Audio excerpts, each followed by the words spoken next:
ನಾವು ಯಾವುದೇ ನಮ್ದು ಇನ್ವೆಸ್ಟ್ಮೆಂಟ್ ಮುಗೀತು ಅಷ್ಟೇ. ಇದ್ರಾಗೆ ಸಿಗುತ್ತಲ್ಲ ಎಲ್ಲ ಇದ್ರಲ್ಲೇ ಡಬಲ್ ಆಗ್ತಾ ಇತ್ತು ನಮ್ಗೆ. ಬಟ್ ಏನು ಅಂದ್ರೆ ಸಖತ್ತು ಸೂಕ್ಷ್ಮವಾಗಿ ನೋಡ್ಕೋಬೇಕು. ಆದಷ್ಟು ಇನ್ಫೆಕ್ಟ್ ಆಗುತ್ತೆ ಬೇಗ, ಜನ ಜಾಸ್ತಿ ಓಡಾಡಬಾರ್ದು. ನಾನು ಅದಕ್ಕೆ ನಿಮ್ಗೆ ಹೇಳಿದ್ದು, ನಾನು ಸ್ವಲ್ಪ ಬೇಗ ಮುಗಿಸ್ತೀವೋ ಅದೇ ತರ ನೋಡ್ಕೋಬೇಕಾಗತ್ತೆ. ಇದು ಈ ಥರ ಎಲ್ಲ ಮಾಡ್ಬೇಕಂತ ಕಷ್ಟ ಆಗಿದೆ.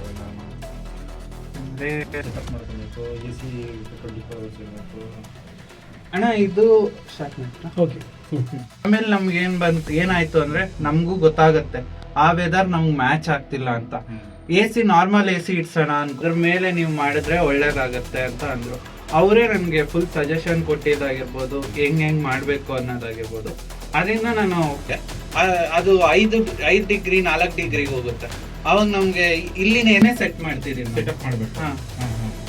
ನಮ್ಗೆ ಇನ್ನೊಂದು ಪ್ಲಸ್ ಪಾಯಿಂಟ್ ಏನು ಅಂದ್ರೆ, ಇಲ್ಲಿ ಮಣ್ಣು ಇಟ್ಕೊಳಂಗ ಯಾವಾಗ ಇಟ್ಕೋಬೇಕು ಅಂದ್ರೆ, ಇದು 3 ತಿಂಗಳು ಆದ್ಮೇಲೆ ಅದು ಒಂದು 40ರಿಂದ 50 ಇಷ್ಟು ತಿಳ್ಕೊಂಡ್ಬಿಡುತ್ತೆ.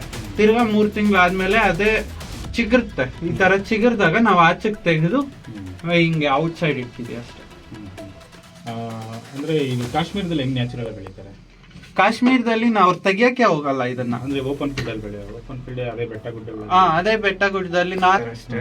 ಆದ್ರೆ ಅಲ್ಲಿ ಏನು ಅಂದ್ರೆ, ಇಲ್ಲಿನ ವೆದರ್ಗೆ ನಾವು ಸೆಟ್ ಮಾಡ್ಬೇಕಾಗತ್ತೆ. ಅಲ್ಲಿ ವೆದರೇ ಆಗಿರೋದ್ರಿಂದ ನಾವು ಕೆಮಿಕಲ್ ಹಾಕಂಗಿಲ್ಲ, ಏನು ಹಾಕಂಗಿಲ್ಲ. ಇಲ್ಲೇ